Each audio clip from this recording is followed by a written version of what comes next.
mesa, Gerardo. Sí.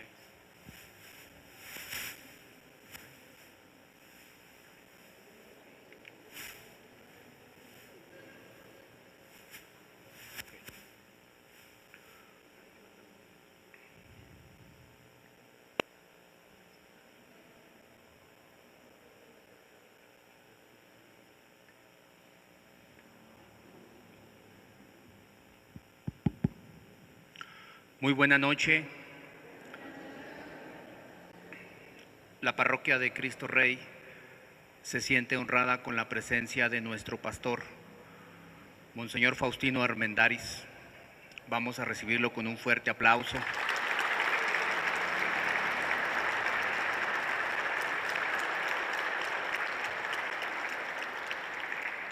Gracias, Señor, por su presencia.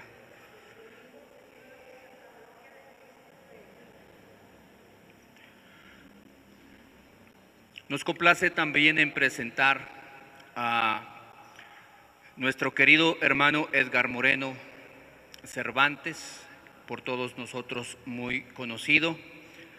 Gerardo tiene su formación académica del 1987 al 93, sus estudios primarios los realizó aquí en la primaria Vicente Guerrero, del 93 al 96, sus estudios de la secundaria Moisés Sáenz Garza, del 96 al 99, los estudios de la preparatoria en el Seminario Menor Conciliar de Durango, del 99 al 2004, sus estudios superiores de filosofía en el Seminario Conciliar Mayor de Durango, del 2004 al 2007 estuvo en el Ateneo Pontificio Regina Apostolorum, Escuela Vaticana, Roma, en Italia. Del 2007 al 2010, Gerardo cursa la licenciatura en Historia de la Iglesia y de sus bienes culturales en la Pontificia Universidad Gregoriana de Roma, Italia. Es un laico comprometido, un laico que ama a su iglesia, un laico que ama a su familia, a su esposa Nancy, a su hija Rebeca. Forman un matrimonio que indudablemente dan testimonio, evangelizadores, los dos están evangelizando en la comunidad del Pino y realizan también diferentes apostolados en algunas de las parroquias de nuestra arquidiócesis de Durango. Bienvenido, Gerardo.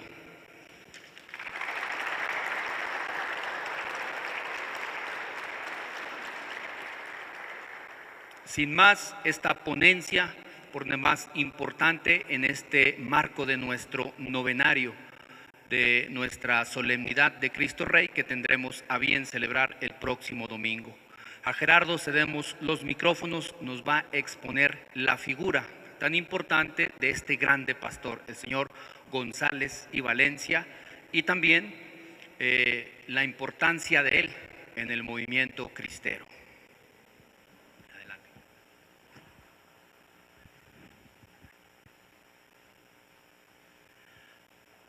Pues buenas noches de nuevo. Monseñor, buenas noches, bienvenido. Es un gusto muy grande contar con su presencia esta tarde entre nosotros. Como decía ya nuestra compañera, sea usted bienvenido hoy y siempre entre las filas de esta parroquia y sus parroquianos. Buenas noches igualmente a cada uno, bienvenidos. Vamos en esta noche, como ya nos introducía el Padre Manuel, a proponer, aunque sea brevemente, algunas líneas sobre la vida de un pastor de Durango que sin duda le están mirando aquí en, ¿cómo se llama?, en la pantalla, y que es Monseñor González y Valencia, José María González y Valencia.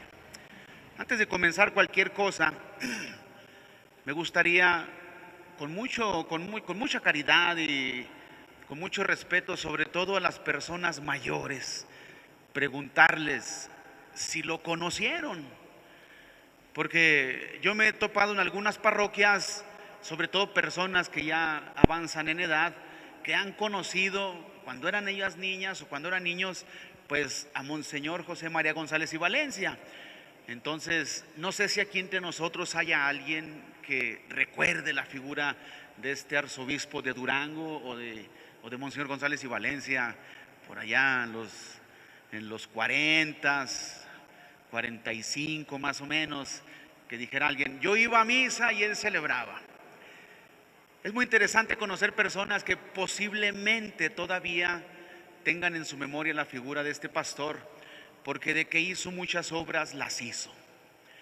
De hecho, aquí, al menos jurisdiccionalmente, cuando los territorios de esta parroquia pertenecían a la parroquia vecina, como bien saben ustedes, él consagró al menos un templo que está en la sierra, que se llama Nuestra Señora de Fátima, que ahora es El Pino. Nuestra Señora de Fátima en El Pino, Durango. No sé si algún día han tenido la oportunidad de conocer esta comunidad.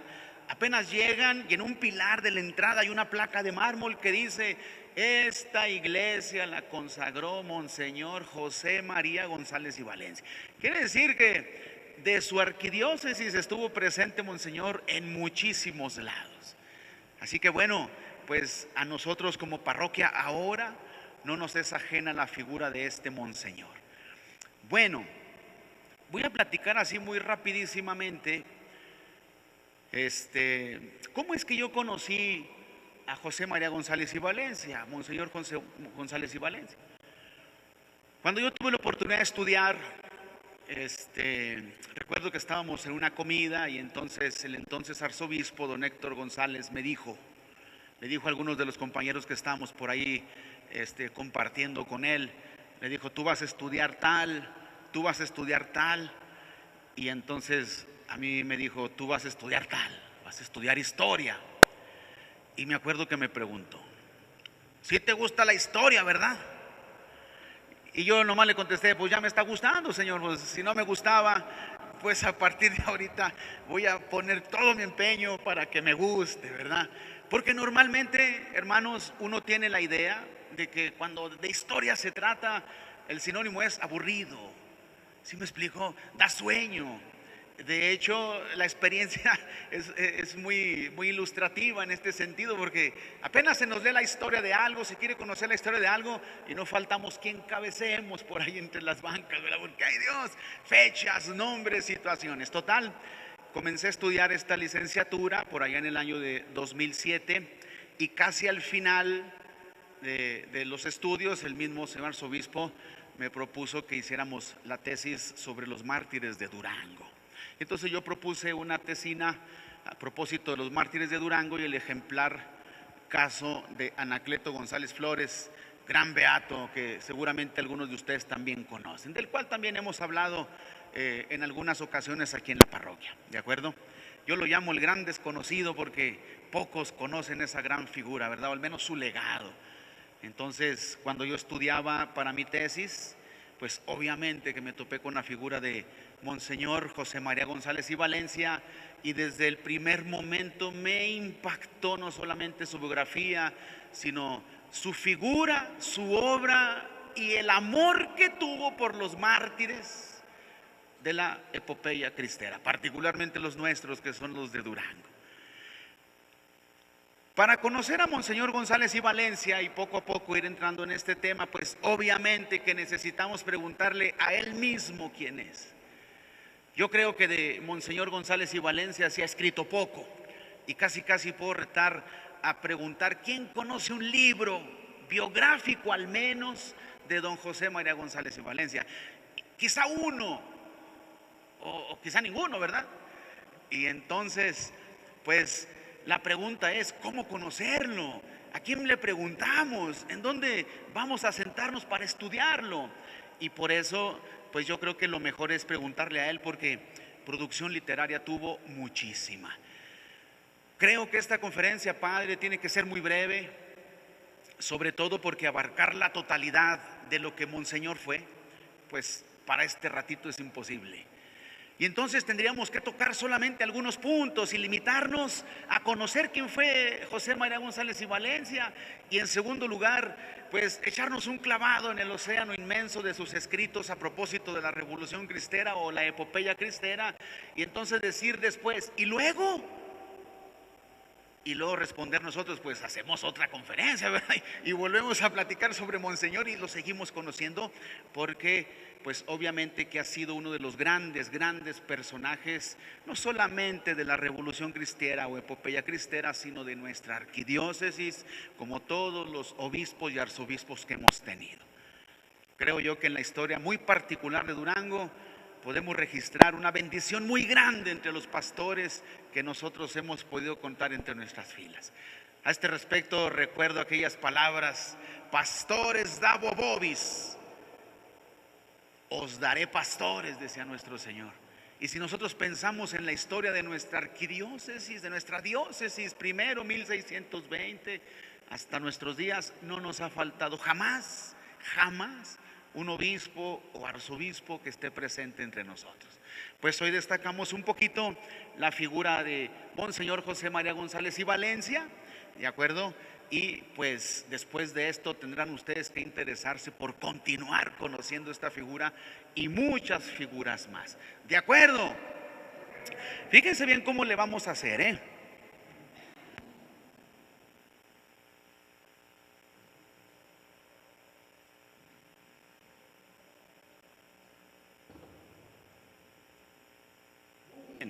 Pues como dije, la forma mejor de conocer a estos grandes personajes, y no solamente a él, sino a cualquiera, particularmente los que nos interesan en el marco de los 100 años de nuestros mártires duranguenses, pues tiene que ser a través de las obras.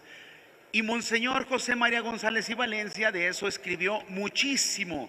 Y yo traje algunas cuestiones que entre mis saberes tengo para podérselas compartir. Y luego también compartirles alguna bibliografía que me interesaría mucho conocieran, para que este tema no sea solamente de una hora o 45 minutos y ya, no, sino que tuviéramos también una referencia bibliográfica que se puede conseguir muy fácilmente, incluso gratis, y que después con nuestra inquietud pudiéramos nosotros ir y pues por supuesto consultar. Al final daré algo de bibliografía, pero ahora voy a mostrar algunos escritos, ¿de acuerdo?, que nos van a ayudar a conocer la imagen pues de Monseñor González y Valencia. Miren, en primer lugar voy a citar un libro de Andrés Barquín Ruiz, que no sé si ustedes conozcan.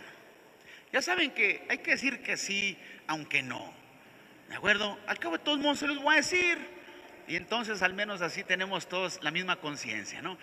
Andrés Barquín Ruiz escribió un libro que se titula literalmente José María González y Valencia, arzobispo de Durango.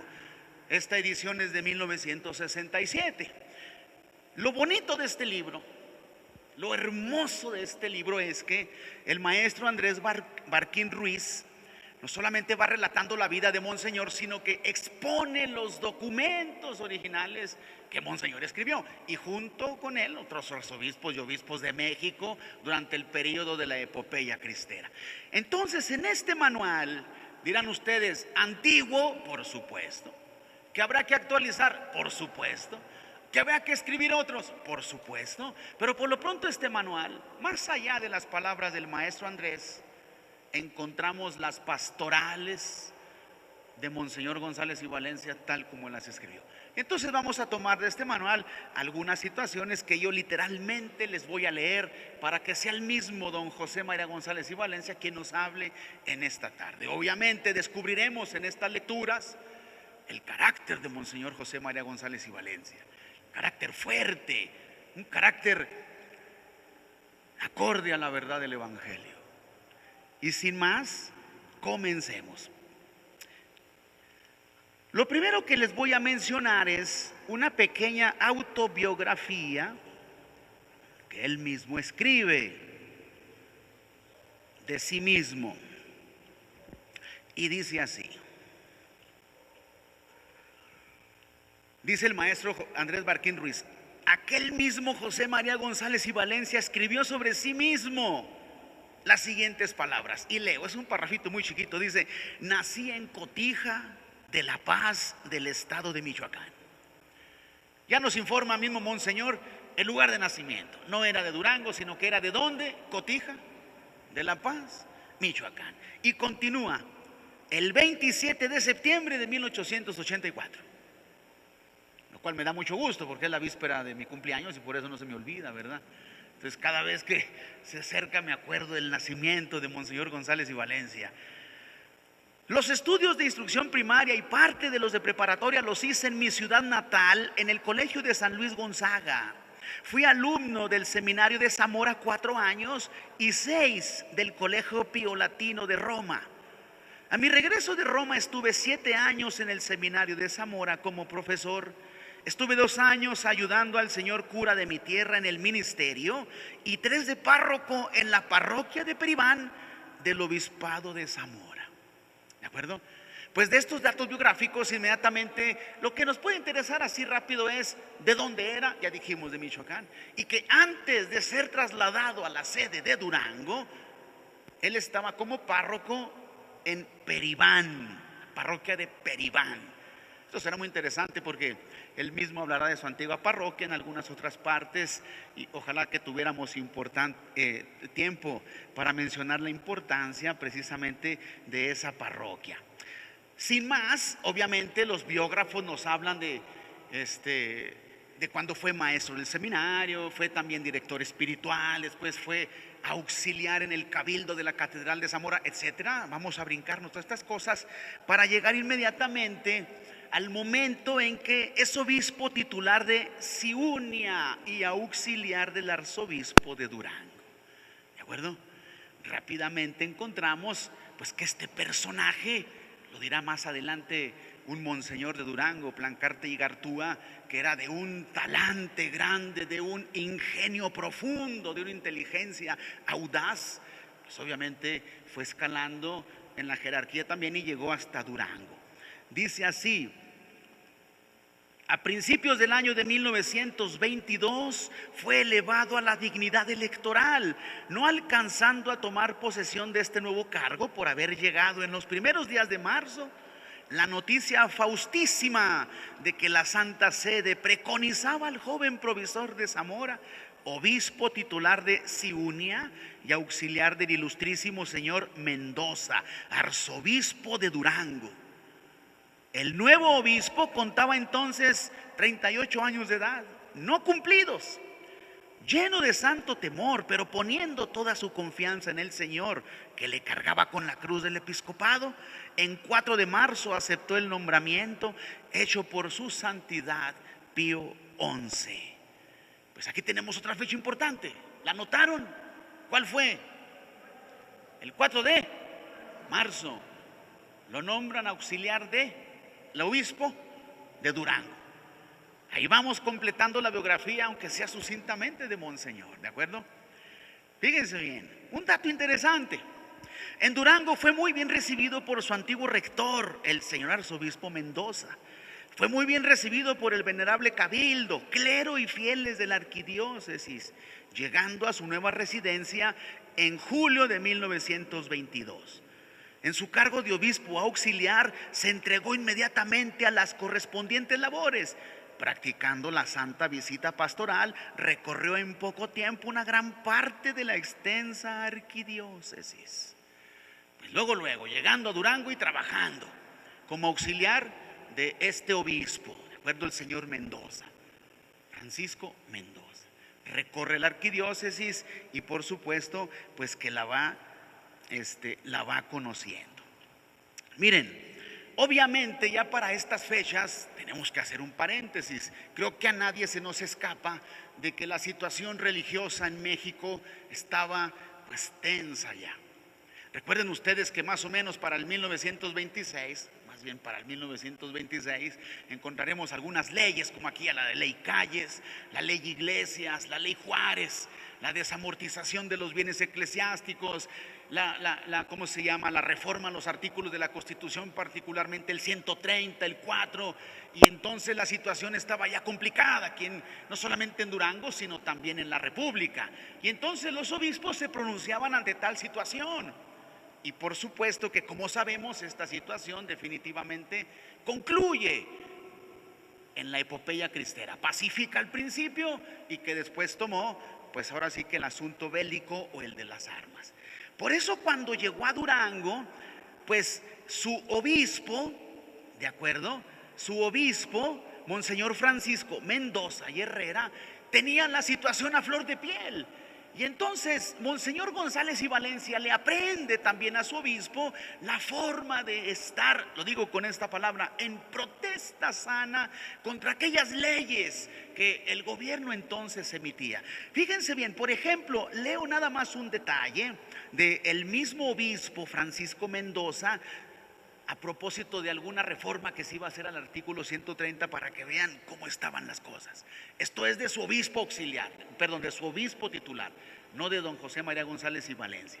Dice, refiriéndose al úcase dado en Durango el 17 de mayo de 1923, en el que tiránica y estultamente se prescribía, Monseñor Francisco decía lo siguiente: artículo primero, de conformidad con lo que dispone el párrafo séptimo del artículo 130 de la Constitución General de la República, se establece que el número máximo de ministros para los diversos cultos religiosos en el Estado será de 25 para cada culto. La reforma a este artículo preveía que para cada culto que existiese religioso se iban a tener simplemente 25 ministros. Aquí en Durango había más de 100. ¿Se imaginan? Y continúo porque si no, no acabamos. Artículo segundo: el Ejecutivo del Estado, conforme al reglamento que al efecto se expida, extenderá a cada ministro de los 25 que se facultan para cada culto la patente respectiva, sin la cual no podrá ejercer. O sea, en segundo lugar, el artículo decía, primero 25 nada más, y en segundo lugar, los 25 tendrán que tener una credencial que diga: yo soy el que puede celebrar, yo soy el que puedo oficiar. Aquí está mi credencial, aquí está mi cédula que el gobierno me ha expedido. Y luego continúa. Artículo tercero: al ministro que sin la patente de que habla el artículo que precede ejerciera, se le castigará por la autoridad judicial del distrito que corresponda, como responsable de desobediencia a un mandato de la autoridad pública, con la pena que señala el artículo 869 del Código Penal del Estado. Pues ahí están las tres situaciones del artículo 130. 25 nada más, estos tienen que tener su cédula o su credencial, y el que no lo tenga, pues así le va a ir. ¿De acuerdo? Estas eran las situaciones, digámoslo así, de política que estaban en México cuando Monseñor González y Valencia pues es trasladado aquí a Durango. Y no solamente, sabemos que todo esto viene al final del siglo XIX y luego se va acrecentando después de 1917, etcétera, pero no es el tema. Entonces, así nada más ligeramente, pues este artículo ya preveía estas disposiciones. Decía Monseñor Francisco y Mendoza: desde que tuvimos conocimiento de la ley, hemos considerado atentamente los deberes que nos impone nuestro cargo de prelado de la diócesis de Durango. Estamos dispuestos a acatar las disposiciones de las legítimas autoridades en todo lo que no se oponga a los derechos de la Iglesia, divinamente instituida por nuestro Señor Jesucristo. Reconocemos que la sociedad civil, dentro de su esfera de acción, es suprema, pero siguiendo el ejemplo que nos dieron los apóstoles, obedeceremos ante Dios que a los hombres, y jamás daremos nuestra aprobación a una ley que atente contra los sagrados derechos de la Iglesia.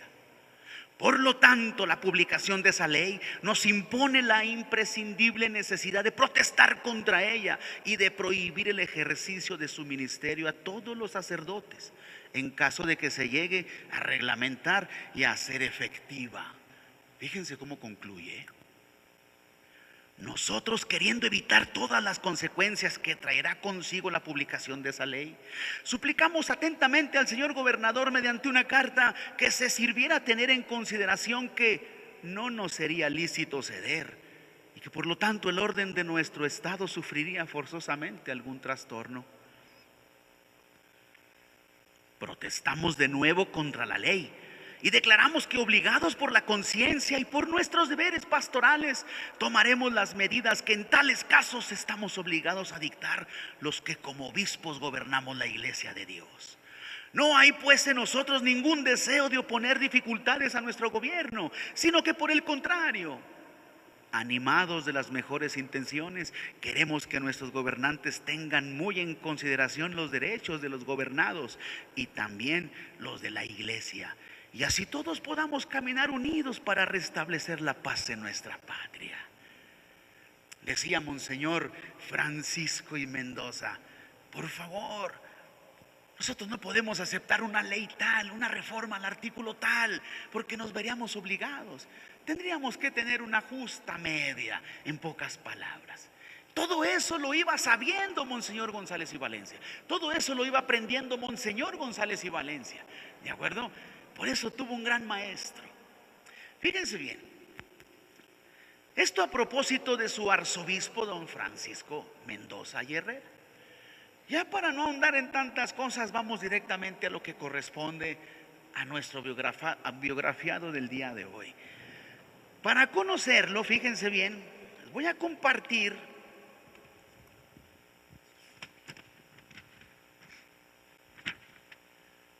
un edicto y una carta, fruto, está firmada José María, arzobispo de Durango.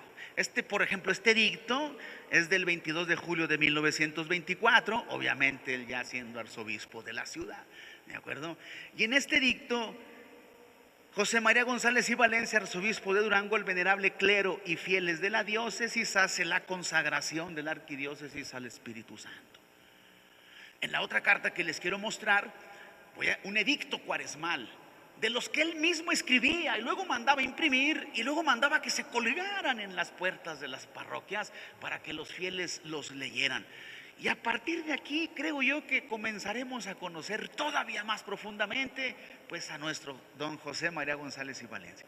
Rápidamente, dice, para conocerlo en cuanto a su ministerio, y por último conoceremos las pastorales a propósito de la cristiada, que es a lo que también queremos llegar. Entonces, en cuanto a su ministerio, pues obviamente que era un hombre de piedad, era un hombre de Eucaristía, era un hombre de pastoral, era un hombre de mucha inteligencia, ¿de acuerdo? Y dice en este edicto rápidamente: con el más vivo deseo de que todas nuestras empresas den mayor gloria a Dios nuestro Señor y produzcan en las almas de los fieles a nos encomendados frutos de vida eterna, hemos juzgado muy puesto en razón que antes de que emprendamos cosa alguna, renovemos la consagración de nuestra diócesis metropolitana al Espíritu Santo, la pongamos bajo los auspicios de este divino Espíritu e inculquemos en nuestros sacerdotes la conveniencia de que se establezca en todas las parroquias la obra de la familia del Espíritu Santo, así como de la comunión dominical por la mayor santificación del clero. Obviamente continúa la carta, el edicto, porque es un poco más largo, ¿de acuerdo? Pero si nos damos cuenta, inmediatamente comenzando su ministerio episcopal, lo primero que Monseñor hace es consagrar no solamente su persona, sino la arquidiócesis al Espíritu Santo. ¿Por qué? Les platico esto porque en una ocasión, platicando con una persona ajena a todo este asunto, tuve un compañero que conocí que hizo su tesis doctoral sobre los arreglos, famosísimos arreglos del 29. En Roma se apellidaba Mutuolo, bajo la dirección del padre Fidel González Fernández, que también hemos comentado sobre él. Y entonces este compañero italiano me decía al principio, cuando yo le platicaba de don José María González y Valencia, es que tu obispo era un guerrillero. Le digo, no, para nada. Es que necesitas saber que él también era pastoralista, era un pastor, era un padre. Y cuando veamos las pastorales, cuando se dirige al pueblo diciéndole, hijitos míos, recordaremos que no era una persona violenta ni guerrillero como aquel, quizá jugando me lo decía, ¿verdad? Por eso en primer lugar quise compartirles este edicto de él mismo y darnos cuenta desde que al principio de su ministerio se encomienda al Espíritu Santo. Dice, para concluir, nadie puede ignorar que la vida de la iglesia en la santificación de las almas y las bienaventuranzas eternas se deben al Espíritu Santo, de quien procede todo bien. Nadie puede dudar que este espíritu es espíritu de verdad, espíritu de fortaleza, espíritu de amor. Todos sabemos que Él guía y gobierna la iglesia de Jesucristo, que de Él recibe la infalibilidad del magisterio eclesiástico, y es bien conocido que este Consolador ha sido enviado para que nos enseñe toda verdad. Docebit vos omnem veritatem. Les enseñará toda la verdad. Pues bueno, este edicto y esta otra carta que ahora también les muestro, seguramente nos estarán dando la idea del gran pastor que la iglesia de Durango ha tenido en esos años. Esta otra carta, Padre, ¿me ayudas?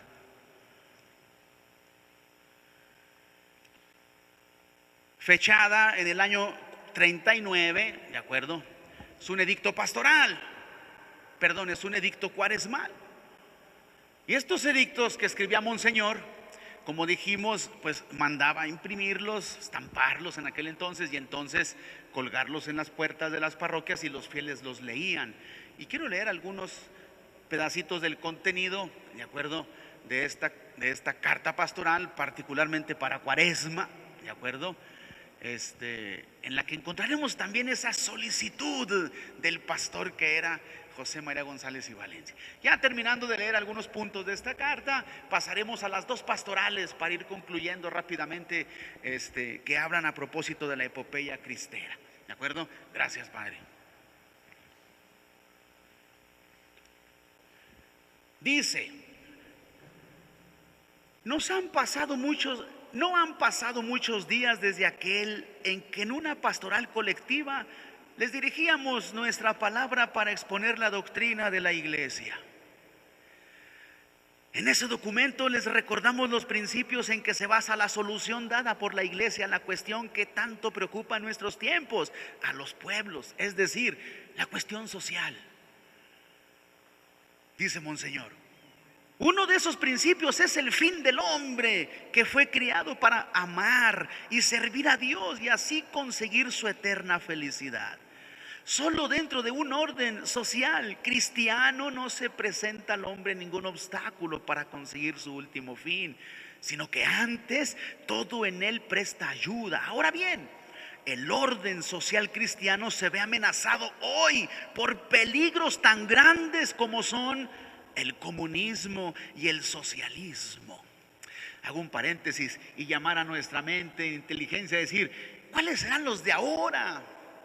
¿Cuáles serán los peligros a los que nuestros pastores ahora nos están llamando? Atención, ahora tenemos estos peligros. En aquel entonces, cierro el paréntesis, Monseñor decía: nuestros peligros son el comunismo y el socialismo. Y cuando el orden social peligra, peligra también la salvación de las almas. Sobre todo por esto, hermanos, porque así como ayer, hoy también, cuando el orden social peligra, nuestras almas también peligran. ¿Cuántas veces, digo en lo particular, pero en la asistencia a la Eucaristía Dominical, nuestro párroco tantas veces nos ha dicho: no, atención, el mundo nos quiere llevar por donde no es? Como diciendo las palabras de José María González y Valencia: los peligros que existen allá afuera nos perjudican. Y si no estamos atentos a la voz de los pastores, a la voz de Cristo, pues podemos perdernos, como dice también don José María González y Valencia. Concluye su introducción: a estos grandes peligros vamos a oponer un medio eficacísimo para conjurarlos. Tal medio es la oración. Hermoso.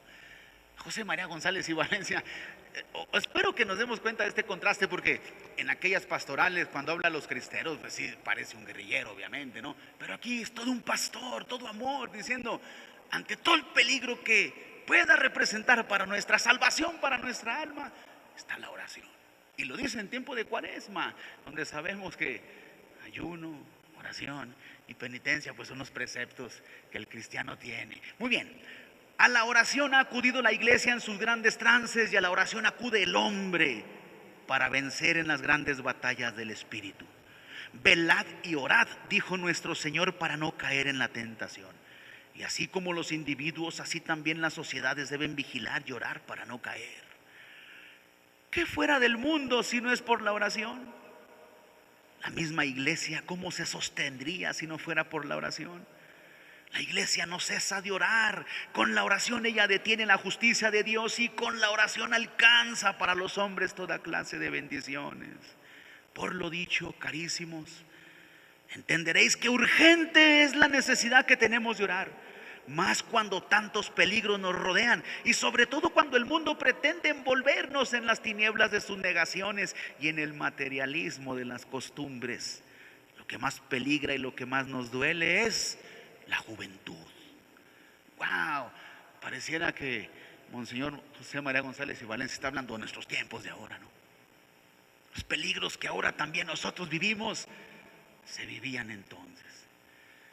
Pues el remedio que nos propone para esta cuaresma del 39, y continúa, si ustedes se fijan, el edicto es muy grande, es la oración. Una vez me dijo una religiosa, a modo de broma, ¿verdad? Seguramente, pero me dijo: ¿te imaginas si todas las religiosas del mundo dejáramos de orar por los cristianos y por los sacerdotes? Digo, no, hermana, no lo haga, ¿verdad? No lo haga. Porque la oración, pues ya sabemos que agrada mucho a Dios. Y dice don José María González y Valencia, el remedio es la oración para estos peligros. Normalmente el domingo primero en las laudes, quienes tienen la costumbre de hacerlo, se reza un cántico: cetáceos y peces, alabad al Señor, ensalzad el nombre. No sé si lo conozcan.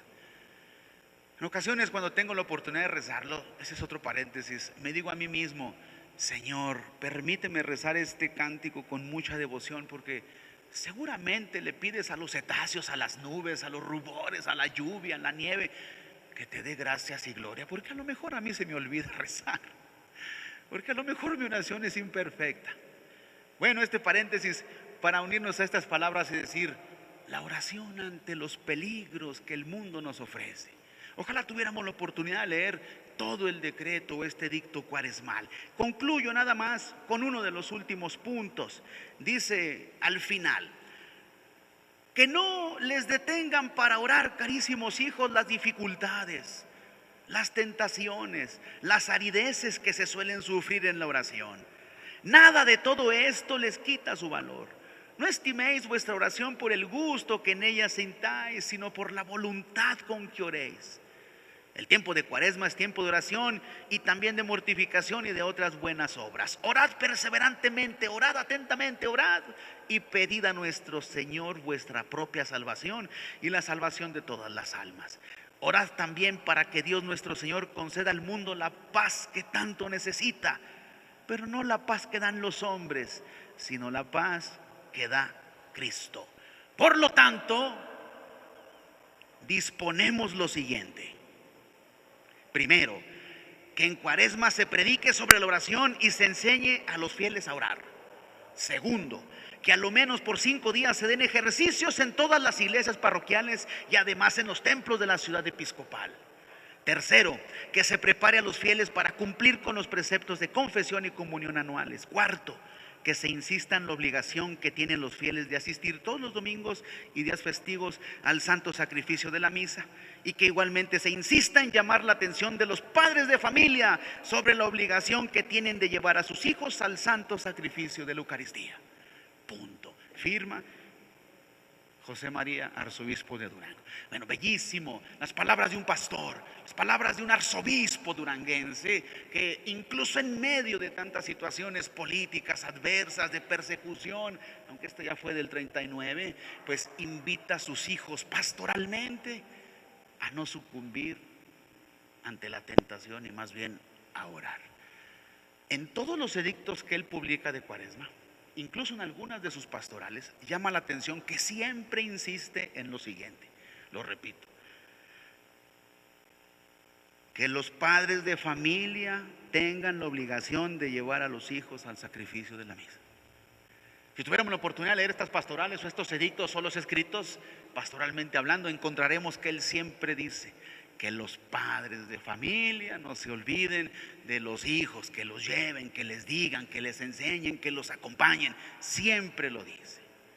Pues bueno, concluida estos edictos y estas cartas en cuanto pastor y arzobispo, pues vamos ahora a revisar un poquito aquellas de cuando fue legado a Roma para platicarle a su santidad el Papa la situación que México vivía en cuanto a guerra cristera se refiere. Ya lo sabemos, ¿no? Hubo una comisión de obispos.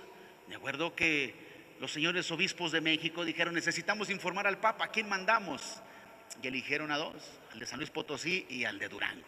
Y entonces allá fueron de Veracruz a Roma a informar al Papa de lo que pasaba aquí en México, primero con la intención de que el Papa diera algunas normas para actuar aquí en México. ¿Qué tenemos que hacer, Santo Padre? ¿De acuerdo? Y entonces el encargado era don José María González y Valencia. Y vamos a leer, porque estando allá en Roma, ¿de acuerdo? Él escribió algunas pastorales que ahora les quiero presentar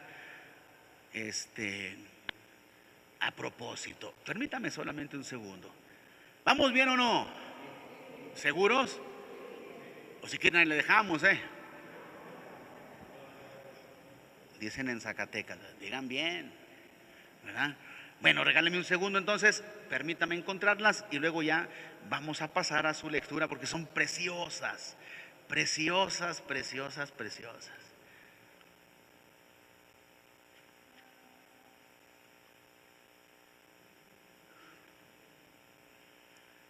Dice aquí: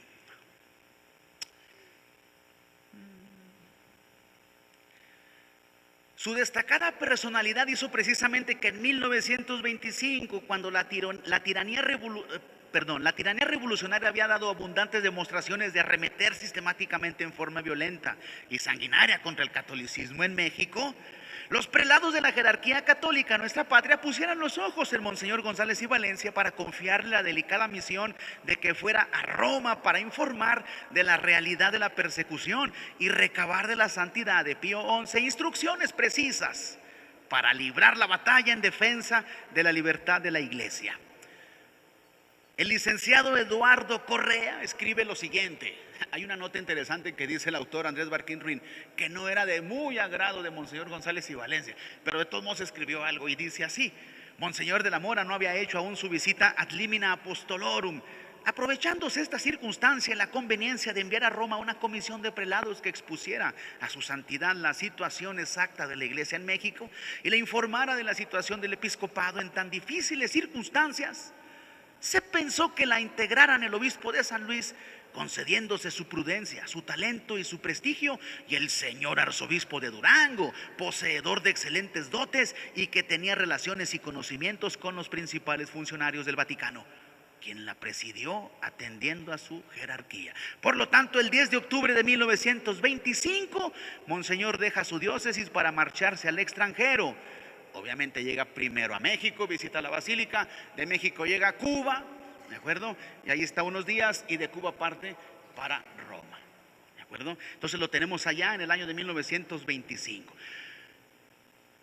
El viaje de la Ciudad de México a Roma lo emprendieron juntos Monseñor González y Valencia y Monseñor de la Mora, quienes estando en la capital de Cuba supieron que había llegado también el licenciado Miguel Palomar y Vizcarra, que era amigo de los dos y uno de los fundadores de la llamada Liga Nacional Defensora de la Libertad Religiosa, cuyo comité directivo le había enviado a Europa a una conferencia católica internacional en Oxford, Inglaterra, comisionándole también para que fuera a Roma a informar a la Santa Sede de la realidad que la situación religiosa en México presentaba, llevando el efecto además la representación de la Unión de Damas Católicas Mexicanas, la Asociación Católica de la Juventud Mexicana, la Confederación Nacional Católica del Trabajo, las Congregaciones Marianas y la Orden de Caballeros de Colón. Y como el mismo licenciado escribe de su encuentro con estos dos, es que los encuentra en Cuba. Y que entonces antes de subir al barco, porque cada quien iba en uno diferente, platicó con ellos. Y entonces, ¿y qué andas haciendo? Pues me mandaron a Roma a una conferencia, monseñores, y ustedes pues también vamos a informar al Papa. Y entonces unas palabras que me llamaron la atención que dice el licenciado, a propósito dice: lo que tiene que hacerse es tirar derecho al corazón del Papa para vencerle. La conferencia terminó porque el barco partía, pero no me quedó nada en la alforja. O sea, en su diálogo compartieron los tres que había que informar al Papa Pío XI lo que en México sucedía. Hay una cosa muy bonita, en algún lugar leí, estoy seguro que debo de encontrarlo, que cuando los prelados y las personas que lo visitaron al Papa Pío XI platicaron la situación que México vivía, ya la conocemos, un poquito hemos escuchado de ella. El Papa Pío XI animó a los italianos, sobre todo a los romanos, a reunirse por las tardes en San Pietro in Vincoli, la capillita que está en Roma, a rezar por México. Cosas hermosas que durante la epopeya cristera desde el Vaticano, el Papa, se hicieron en favor también de nosotros los católicos. Bueno, pues allá van nuestros prelados, particularmente Monseñor González y Valencia, de acuerdo, a Roma. Muy bien, mientras andaba allá, se enteró de la reforma al artículo 130. ¿Ya se acuerdan que se los dije más o menos? ¿Qué decía el artículo 130? ¿Cuántos ministros por culto? 25. Segunda característica, debían de tener una credencial. Y el que no obedeciera, pues así le iba a ir, ¿verdad? Número 3. Pues se enteró y entonces Monseñor escribe a propósito lo siguiente. Ahora vamos a entenderlo desde otro punto de vista. Inmediatamente retornó Monseñor González y Valencia a su sede archiepiscopal y reuniendo una comisión de teólogos les planteó la cuestión para que la resolvieran. En el supuesto de que la legislatura de los estados, al reglamentar el 130 de la Carta de Querétaro, exigiesen que los sacerdotes encargados de los templos para ejercicio de su ministerio se inscriban en algún registro municipal o del estado, se pregunta ¿qué conducta deberá observarse? Entonces Monseñor González y Valencia le dice a 3 grandes de Durango, a lo mejor los conocieron también, entonces les voy a decir quién era, uno de ellos muy famoso, David G. Ramírez, que seguramente les ha de sonar a algunos de ustedes. ¿No? Jorge Gram, ¿estamos bien? Pues era uno de ellos. Ahorita les voy a decir los otros 2, ¿de acuerdo? Y entonces ellos se ponen a estudiar la situación del artículo 130 y por petición de Monseñor escriben lo siguiente. Atención, oigan, ven qué cosa tan hermosa, esto sucedió aquí en nuestra arquidiócesis, ¿eh? Dicen estos hermanos nuestros ya difuntos, después de un serio estudio y después de haberlo encomendado a Dios instantemente, nos ha parecido que la única respuesta es la siguiente. Ay Dios, ¿ah? Es anticatólico, inconveniente e indecoroso dar a cualesquiera autoridades políticas o municipales, directa o indirectamente, los nombres de los sacerdotes encargados de los templos, siempre que esto se exija como un requisito para ejercer el ministerio sacerdotal. Las razones en que nos apoyamos son las siguientes. Ya de entrada, pues ya ven las palabras, ¿verdad? Quién sabe si ahora nos animemos así, ¿verdad? Un día decir, no, vamos a hacerlo, ay Dios, ¿verdad? Pero la valentía deberá existir. Dijeron ellos, número 1, el intento del artículo 130 es sujetar el ejercicio del ministerio sacerdotal a la autoridad civil, coartando los derechos de la iglesia en esta materia. Así aparece claramente por todo su contexto y en especial por lo que hace a la materia que tratamos en la fracción 6ª, que equipara al ministerio sacerdotal a la labor de cualquier profesionista cuyo ejercicio se reglamente por el gobierno, y en la fracción 11, que prescribe la formación de agrupaciones culturales sujetas al Estado. Ahora bien, las leyes orgánicas reglamentarias de un precepto constitucional tienen que estar rigurosamente conformes con su sentido expreso, sin poder contrariar su intento, y esto cualesquiera que sean los términos en que están concebidas, puesto que en todo caso no son sino un medio para conseguir la aplicación del precepto general.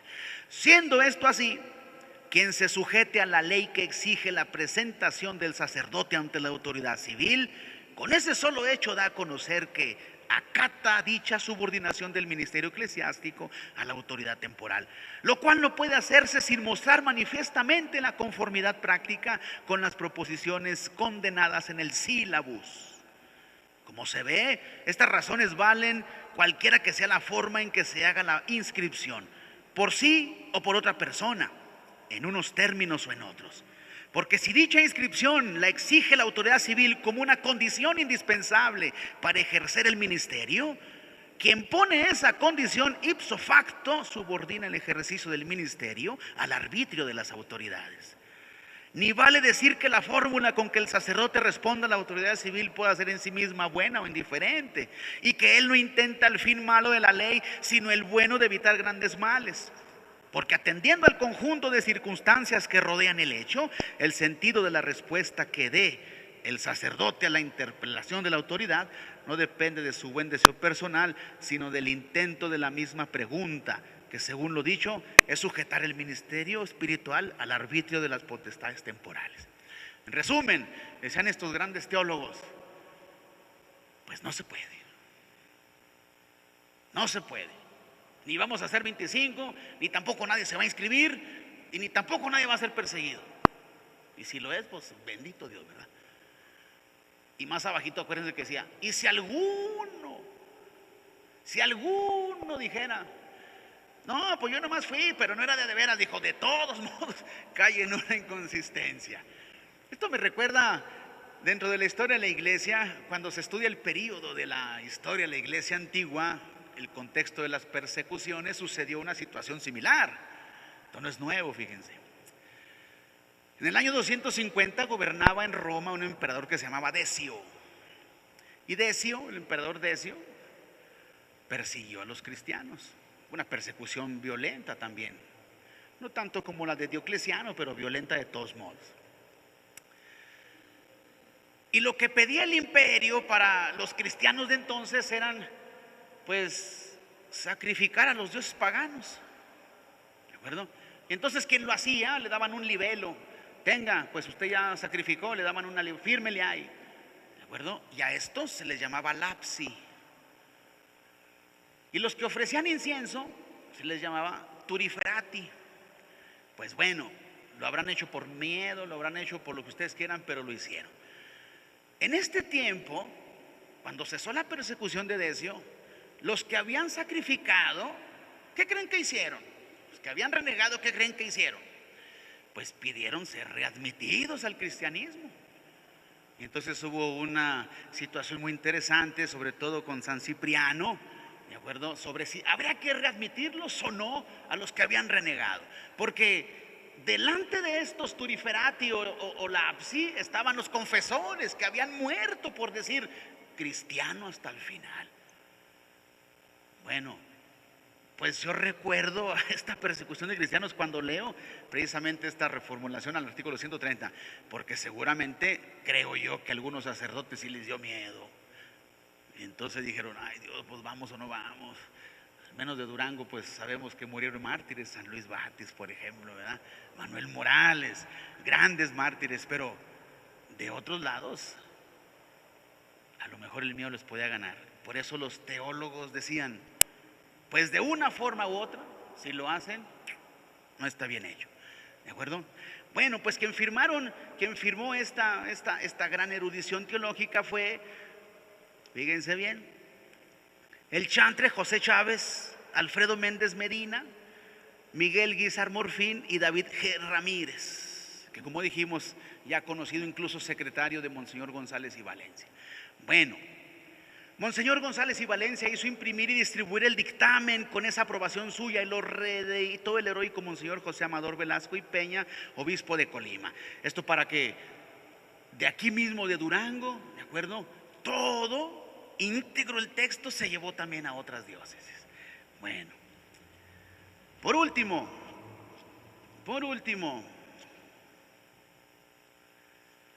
hubo una situación, ¿de acuerdo? Hubo una situación que se presentó cuando volvieron a ir estos monseñores a Roma para estar como comisión permanente delante del Papa Pío XI, ¿de acuerdo? Estando allá en Roma, se enteraron, por el año de 1929, se enteraron de que se querían firmar unos arreglos con el gobierno para que la situación se tranquilizara. Recuerden ustedes que el movimiento de la cristiada primero fue pacífica y luego después tomó un giro y se hizo armada, lo sabemos, ¿verdad? Pues bueno, en 1929 algunos obispos querían arreglar con el gobierno. Entonces, el hecho se llama así, los arreglos, querían arreglar para que esto ya se calmara. Y entonces, estando en Roma, ¿de acuerdo? Monseñor González y Valencia se entera y por supuesto, pues que no le gustó la situación, ¿verdad? Y escribe lo que nosotros conocemos como la gran carta de oro, ¿de acuerdo? Que él mismo escribe y que ahora les voy a presentar.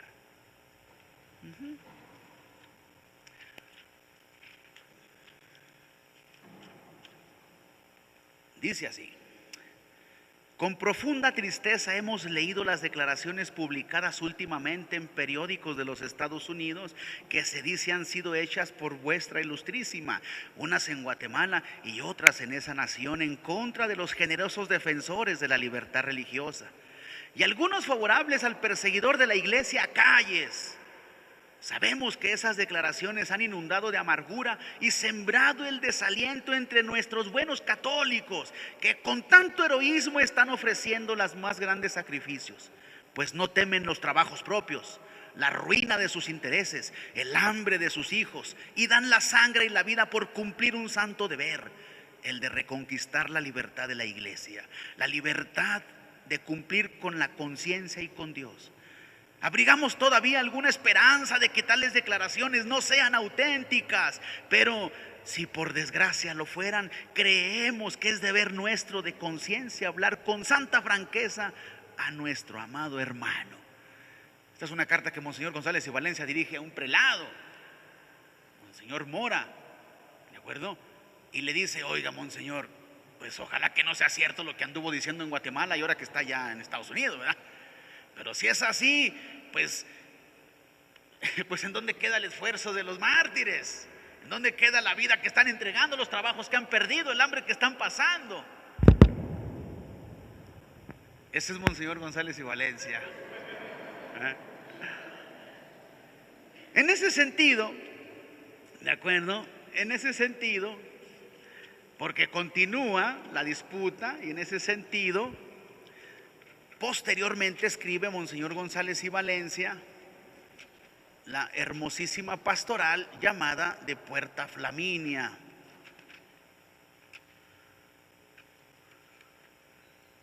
¿De acuerdo? Su segunda carta pastoral desde Roma. Porque el problema iba en crecida. Recuerden ustedes que Monseñor González y Valencia estuvo siempre con el movimiento cristero, apoyándolo, incluso estando en Roma. ¿De acuerdo? Y luego se entera de estas declaraciones en donde decían: no, ya vamos a calmarnos, vamos a pacificar al país, los obispos vamos a hablar con nuestros hermanos, con nuestros fieles, para que entreguen las armas, que luego así fue, ¿de acuerdo? Y cuando eso fue, pues sabemos también la situación que vivieron los cristeros, ¿no? Y escribe esta carta, que ahora sí la voy a leer casi completa, porque Monseñor expresa todo su sentir a propósito de este movimiento.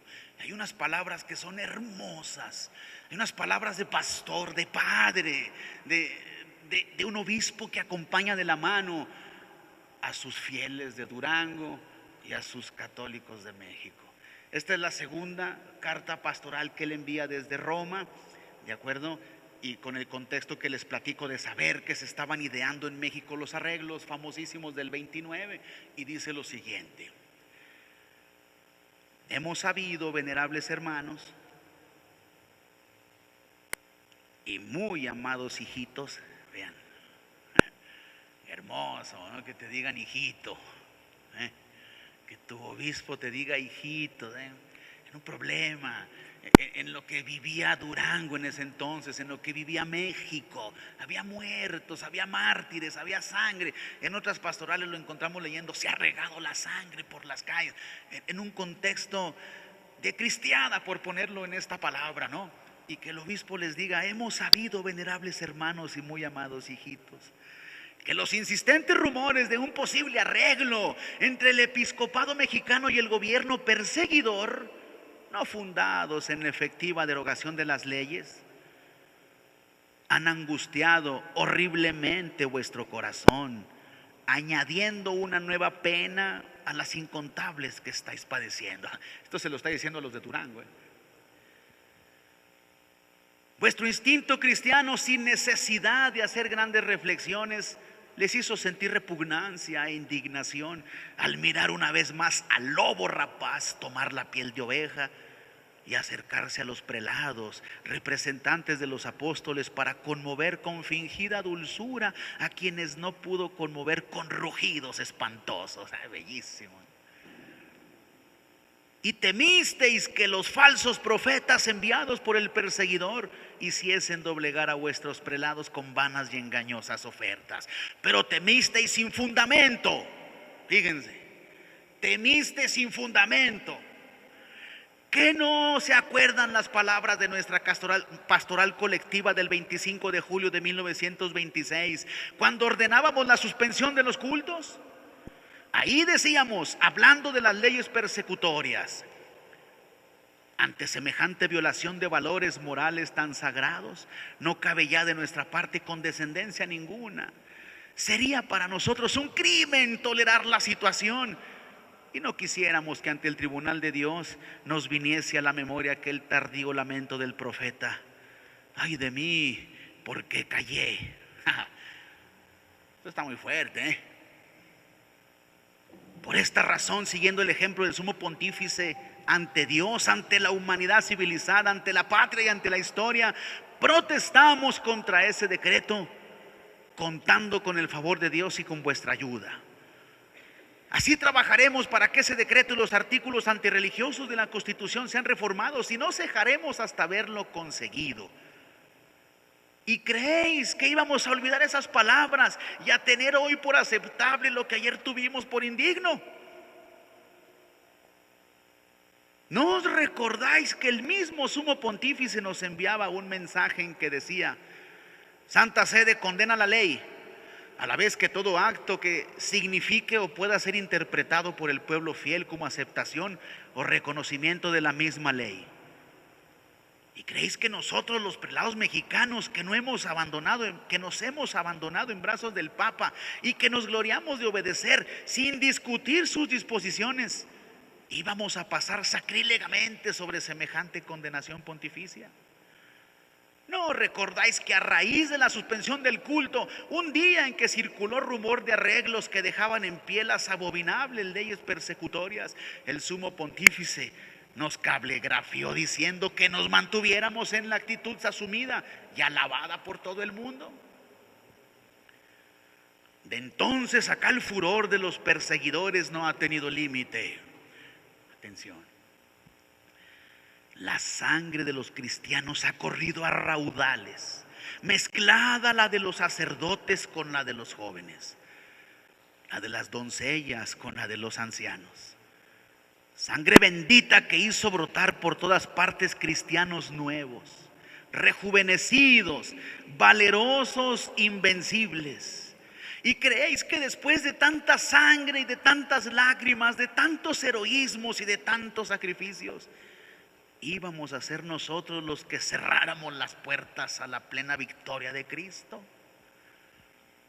Si tal hiciéramos, nuestros mártires y nuestros héroes se levantarán de sus tumbas para reclamarnos el despilfarro de su sangre gloriosa. ¡Wow! Palabras del arzobispo de Durango. Se levantarán nuestros mártires y nuestros héroes a reclamarnos por la sangre que han derramado. No, y mil veces no. Nuestra fe de católicos, nuestro deber de prelados, nuestra dignidad, el respeto que debemos a las víctimas, el puesto que hemos conquistado ante el mundo, y finalmente la conciencia que tenemos de nuestra fuerza moral y espiritual, que centuplica nuestra misma fuerza física, todo nos hace repetir día por día, momento tras momento, las palabras de aquella pastoral que decía: trabajaremos porque ese decreto y los artículos antirreligiosos de la Constitución sean reformados, y no cejaremos hasta haberlo conseguido. Nuestro non possumus se mantiene en pie y se mantendrá hasta el fin, pues ayudados de la gracia de Dios, estamos dispuestos a morir en el destierro antes que dar un paso atrás en la actitud que hemos asumido. Y continúa, la carta es más larga. Pues esas eran y son todavía las palabras de quien ahora estamos tratando de conocer un poco y a quien todavía faltará por profundizar muchísimo. Y como él, tantos otros arzobispos y obispos que en esta arquidiócesis hemos tenido y que han hecho una labor tremenda por mantenernos en la fe, por mantenernos unidos, por tenernos como iglesia. Ahora ha tocado el turno a Monseñor José María González y Valencia, a quien le tocó vivir este periodo y que entregó su vida por sus parroquianos, por sus diocesanos, por sus sacerdotes, por sus amigos y compañeros del ministerio episcopal. Y con estas palabras, pues, no sé si a nosotros nos brinque aquí en la mente cómo nuestros tiempos modernos también reclaman esos héroes. ¿Será cierto o no? Ahora los medios de comunicación ofrecen tantas y tantas cosas, ¿no? Pero apenas hace unos días por ahí una iniciativa de ley. Vamos a promover que ahora los sacerdotes no digan, no hablen, que ya no. ¿Se acuerdan? Lo han de haber visto. Pues ahí está. Los tiempos siguen igual. La doctrina de Cristo es la misma. Nosotros los católicos tenemos que confrontarnos con esa ley, con ese Cristo, con esta iglesia, con estos tiempos. En algunas oportunidades, muy a propósito de los mártires, yo también les he compartido a propósito de los mártires de la iglesia cuando se enfrentaron ante el poder del imperio, ¿no? Las biografías tan preciosas como la de San Ignacio de Antioquía, Policarpo de Esmirna, bueno, tantos que nosotros mismos hemos mencionado. Soy trigo de Dios, decía San Ignacio de Antioquía. Y yo deseo que los dientes de las fieras estén triturando mi carne. Muy interesante como en esa carta a los romanos San Ignacio dice: vayan a Roma, ahí están esperando unos cristianos y van a impedir que yo entre, por favor díganles que no me estorben. O sea, yo siempre les he compartido cuando he podido, ¿qué diferencia hay entre esos cristianos y nosotros? El Cristo es el mismo, la iglesia es la misma, la nuestra. Los tiempos están igual. Por eso conocer estos hombres, conocer estas biografías, conocer estas palabras. Llevémonos lo que dijo al final: que se levante San Luis Batis de su tumba, nuestros héroes, a reclamarnos el despilfarro de su sangre. Pues no acabaríamos, hermanos, no acabaríamos, al menos en este ratito, de hablar de un personaje tan grande. No acabaríamos. Estas son apenas unas palabras, apenas unas lecturas, pero requeriría esto un examen profundo desde el inicio. Yo, por ejemplo, cuando tuve la oportunidad de leer un poquito sobre él, él consiguió 3 borlas de doctorado: teología, filosofía y derecho canónico. Traté de conseguirlas por ningún lado. El piolatino no existe. Yo le pedí al padre Pedro Astorga Guerra, que estudió allí, que se me hacía favor de buscar en el archivo de la biblioteca. No están. Pues hay mucho que hacer a propósito de él y de tantos otros. Por ahora nos baste conocer algo de sus lecturas, algo de sus palabras, de sus ánimos, de su fuerza. Nunca tuvo miedo, ¿de acuerdo? Aunque la muerte lo encontrare. ¿De acuerdo? Bueno, por último, para irnos, ya vamos a dejar esto. Yo quisiera que en este marco de novenario de la parroquia de Cristo Rey, como siempre lo hemos hecho, pues no nos fuéramos así nada más con las palabras, sino también proponerles una bibliografía que nos ayude también a nosotros a conocer este movimiento, a profundizar en él y sobre todo pues conocer estos grandes personajes. Hay algunos libros que seguramente también conocen y que espero que puedan conseguir. Traje muy poquitos. Hay uno que no logré encontrar, que les recomiendo mucho, escrito por el padre David G. Ramírez, que se llama La Trinchera Sagrada, de editorial Yus, ¿de acuerdo? Es bellísimo ese libro, muy bonito. La Trinchera Sagrada, del padre David G. Ramírez. Si lo encuentro pronto, aquí se lo traigo al padre para que sea en misa lo muestre y lo conozcan. Se llama La Trinchera Sagrada. Es un libro de experiencias mismas del padre David G. Ramírez como secretario de Monseñor González y Valencia. Él estaba desterrado en Estados Unidos y tenía un programa de radio y lo cancelaron precisamente porque hablaba del problema en México. Y entonces él escribe este libro junto con otros, ¿de acuerdo? Pero principalmente para hablar de este problema, de lo que existía aquí en México. Recomendable totalmente, La Trinchera Sagrada.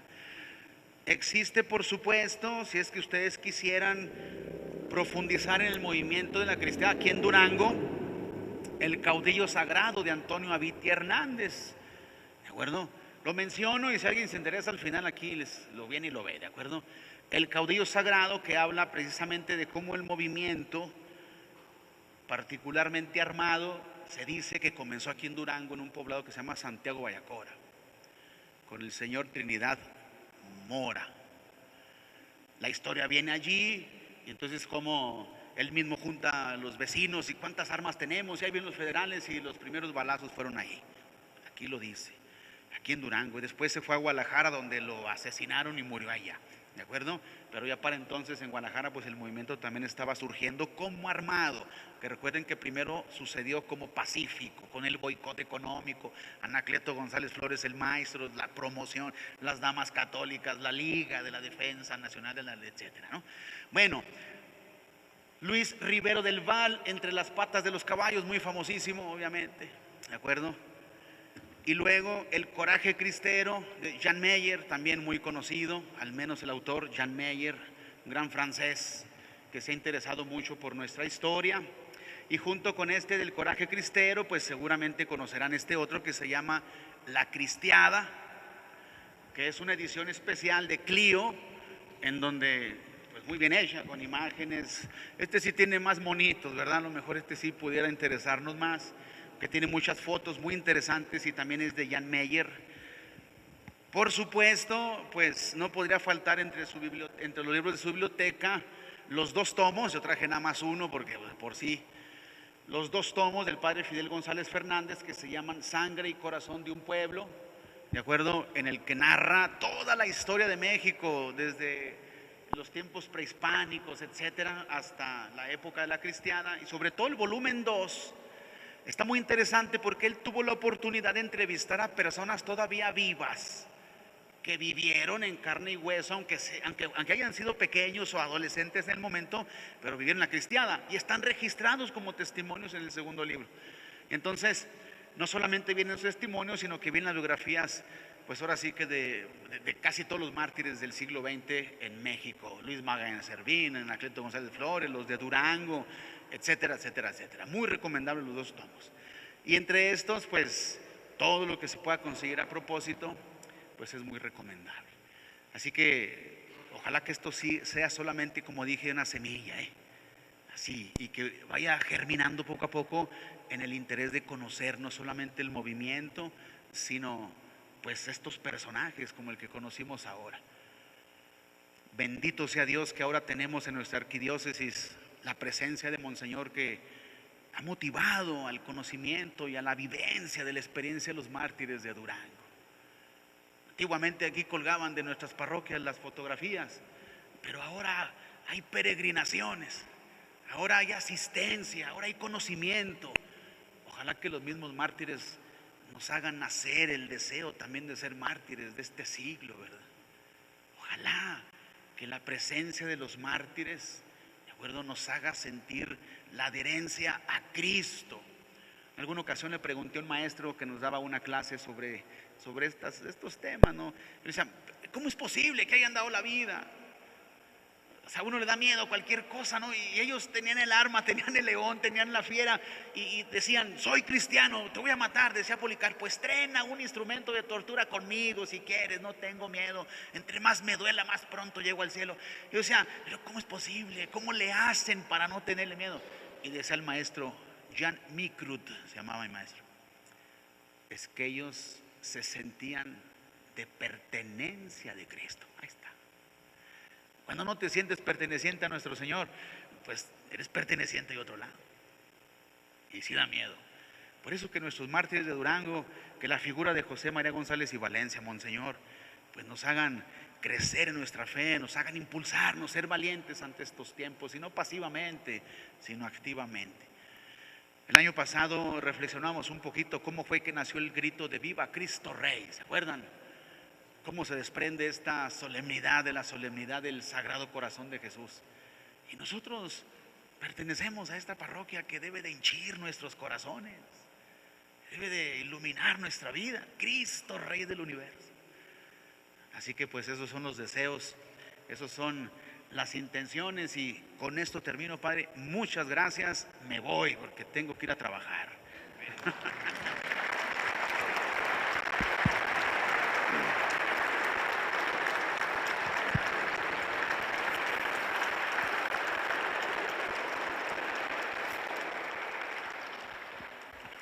Agradecemos la presencia de Gerardo con esta ponencia muy clara.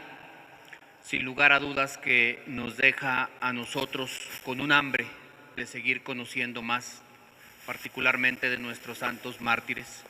Y como Gerardo lo mencionó, pues Monseñor Faustino, desde su llegada a nuestra arquidiócesis, siempre nos ha motivado a conocer cada uno de nuestros mártires, que siendo honestos tendremos que reconocer nosotros que durante mucho tiempo los tuvimos en ese olvido, y lo que significa para nosotros como cristianos este grande tesoro que tenemos, este despliegue de cada una de las peregrinaciones. Nosotros como parroquia, las veces que hemos ido a los lugares santos, la erección de este santuario de los santos mártires, pues tiene una significación muy importante para nosotros.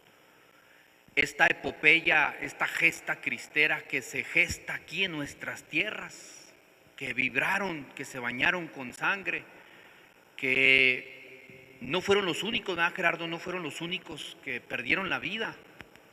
Hay unos testimonios hermosísimos que Gerardo también los tiene conocimiento de cómo muchos testimonios de los laicos daban acerca de varios sacerdotes que fueron asesinados, y cómo se cerraban los templos. ¿Quién se hacía cargo de los templos? La feligresía, por amor a Cristo.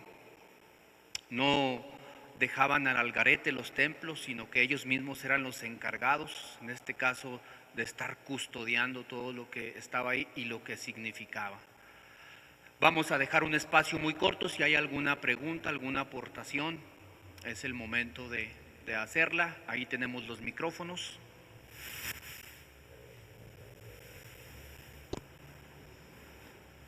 Adelante, Víctor.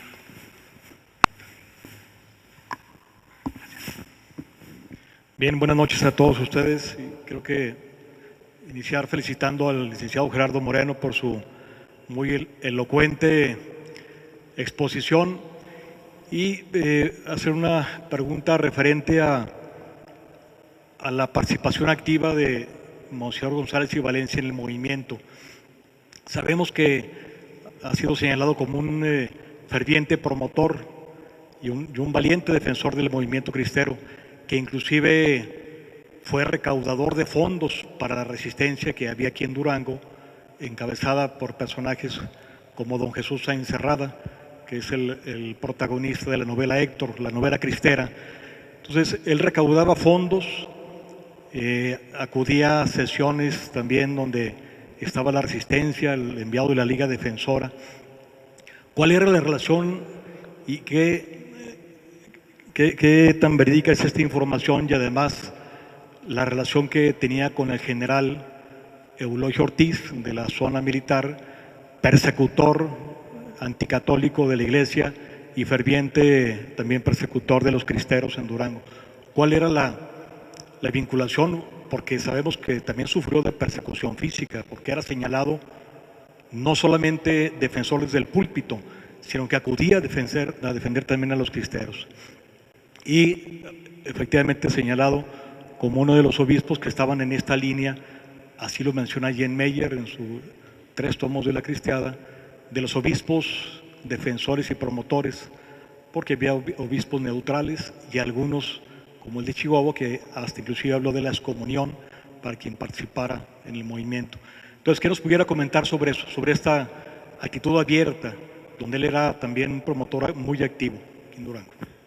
Bien, efectivamente, Monseñor González y Valencia, en sus correrías por Europa, en informes al Papa Pío XI, no solamente estuvo en Italia, sino que incluso se dice visitó Alemania con la finalidad de recabar fondos de los que habla para apoyar al movimiento, ¿verdad? Entonces, es verdad, en primer lugar, lo de los fondos. Sí colaboró estando allá en Europa precisamente con esta iniciativa. Recordemos que el movimiento como tal, pues, ¿cómo decirlo?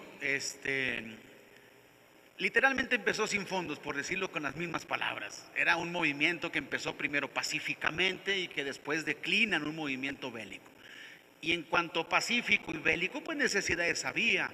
Y luego, recuerden ustedes que cristeros había por todos lados, y había que comunicarse, había que estar de acuerdo, había que imprimir, había que hacer muchísimas cosas para sostener el mismo movimiento. Y Monseñor colaboró, por supuesto, de las primeras filas, estando en Europa, con estas colaboraciones económicas que luego enviaba para acá. Eso es verdad. En cuanto a la relación con el general Eulogio Ortiz, de lo que yo he leído, y voy a ser muy sincero, por eso al principio dije que de Monseñor falta estudiar muchísimo, muchísimo, porque lo que yo tengo y lo que yo he sabido es esto que traigo aquí con ustedes. Y en esto que yo traigo aquí con ustedes no he leído de esa relación, no lo he leído. Claro que la bibliografía y que se presenta en algunos de los manuales de quien escribió sobre Monseñor González y Valencia es demasiado extensa. Y luego tenemos ahora una dificultad, al menos yo, de que para conseguirla es muy difícil. Entonces, poder acceder a la bibliografía completa para seguir profundizando en la figura de Monseñor, pues todavía falta tiempo. Ahora, es lo que dijimos del principio, ahora fue solamente así el conocimiento en general, pero de que falta, falta, y falta mucho. Entonces, de primer momento, sinceramente, yo no he leído, todavía no he leído de esa relación con el general, pero pues hay que seguir estudiando y seguir leyendo y profundizando y ver qué tan cierto sea de que tuvo una relación con él. No, en ese sentido sí, en ese sentido sí. Hay una anécdota interesante a propósito de eso, de que incluso Monseñor se presentó, porque se prohibió durante la persecución, recuerden ustedes, se prohibió el uso del talar, o de la sotana talar, se prohibió el uso del coleto, se prohibió el uso de la vestimenta sacerdotal. Y en una leyenda, no sé si sea cierta, repito, pero es una leyenda que escuché mucho, se dice que Monseñor González y Valencia valientemente fue incluso a enfrentar al presidente de la República y decirle: oiga, no, por favor, yo no me los voy a quitar, yo voy a seguir con esta indumentaria, para decir del carácter que Monseñor tenía. Pero de que era perseguido, por supuesto, por supuesto. No sé si algo, ¿verdad? Repito, faltan más de ustedes que pues le entren al tema, ¿verdad? Porque esto es extensísimo. Aquí, por ejemplo, en el archivo de la Arquidiócesis de Durango existe pues existe una documentación grandísima a propósito de Monseñor González y Valencia. Ahí está un apartado dedicado literalmente a él. Se estará estudiando, ojalá que sí, ¿verdad? Pero ahí está. Ojalá que tengamos la inquietud, ¿verdad?, de poder seguir conociéndolo. Muy bien. Sí, licenciado, perdón. Gracias por esta acción que hace para nosotros. Ciertamente, el conflicto cristero es una parte de la historia de México que no está escrita o que es muy desconocida. Sí sería bueno y conveniente para todos nosotros pues seguir esta línea que hemos iniciado con usted, mi hermano. Ya hemos estado compartiendo con usted otros temas, pero en especial, el conflicto cristero, sería muy saludable conocerlo. Usted tiene mucho que decirnos todavía. Yo tuve la dicha de pertenecer a la ACJM, que tuvo que ver mucho en el conflicto cristero. Y aquí en Durango, pues conocí gentes muy valiosas. El señor Jesús Sancerrada, que fue el primer congresista, el primer diputado que gritó en el Congreso: ¡Viva Cristo Rey y Santa María de Guadalupe! En mis años de acejotmero en el Santuario de Guadalupe, promovíamos mucho las conferencias así como esta para jóvenes. y llevábamos justamente conferencistas como Jesús Ancerrada, llevábamos al padre Casiano Fernández, en paz descanse, que era un gran orador, rudo, que se tenía que lidiar con aquellos muchachos que empezaban pues en el consumo de la marihuana. Y ahí me desperté y tengo bastantes libros. Soy admirador del padre David G. Ramírez. Entre las patas de los caballos y Jael, Guerra Sintética, que no se consigue por ningún lado. Y yo pienso que hoy debemos mantener encendida esa llamita que nos diste para que no se apague. Y aquí con nuestro párroco, pues seguir este rebañito. Tú lo conoces, ha sido constante, y quedamos además de que cuando se terminó el curso de Biblia, pues íbamos a seguir. Y yo siento que este tema es un tema excelente. Muchas gracias, mi hermano. También le doy gracias a nuestro pastor, porque es algo muy animador, es algo muy bello que esté aquí con nosotros, ¿verdad? Se siente la presencia de mi Padre Dios aquí en su persona, Señor. Gracias. Pues, para cerrar, sí, es verdad lo que expresaba, ¿no? En cuanto a estudio, falta muchísimo. Yo, por ejemplo, siempre he tenido esta inquietud. Cuando estuve haciendo pues mi trabajo final de licenciatura, el ahora ya difunto diácono Mauricio Montiel, que estaba ya aquí en Durango, me envió. Yo le pedí, oye, algo debe de haber en Durango sobre los mártires, y mándamelo. Y me hizo de favor de mandarme en un sobresote así, que lo conservo, algunos documentos. Y de entre los documentos que él me mandó, tengo una fotocopia manuscrita, escrita en 1929 por una feligrés de la parroquia de Santiago Papasquiaro. Ella relata precisamente qué es esta. Son 3 paginitas, la traje conmigo porque quería mostrarla también, precisamente para demostrar, bueno, no mostrar más bien de que falta en este camino de profundización y de estudio, primero falta tiempo, y luego faltan ganas, y luego falta dónde, ¿verdad? Porque luego tienes tiempo y ganas y no encuentras en dónde sentarte a leer. Y dice esta señora, que se llama María Luz Pareda de Gracia, si no me equivoco, porque está con letra manuscrita, dice que en 1929 hubo un permiso, los arreglos, ¿verdad? Pero más abajo dice, en su carta, dice: un domingo se repartieron como acostumbrado hojas para participar en la misa, pero traía una pequeña recomendación: rechazar el comunismo. Eso fue, bueno, lo parafraseo, dice, eso fue motivo para que el ejército otra vez buscara a aquellos que leyeron esa recomendación y perseguirlos. Y ella dice que un soldado que se enteró de esta orden mandó a su esposa para que avisara a los señores párrocos, al señor Vázquez y al padre Rafael Aguilar, a que se fueran de Santiago Papasquiaro, porque los iban a ir a buscar. Y entonces continúa la narrativa y dice: los párrocos en la madrugada agarraron un caballo, el párroco y el ¿cómo se llama? Y el vicario, y entonces recabaron el Santísimo de todos los pueblos, rancherías, fueron y los dejaron a Santiago Papasquiaro, y cuando llegaron los agarraron.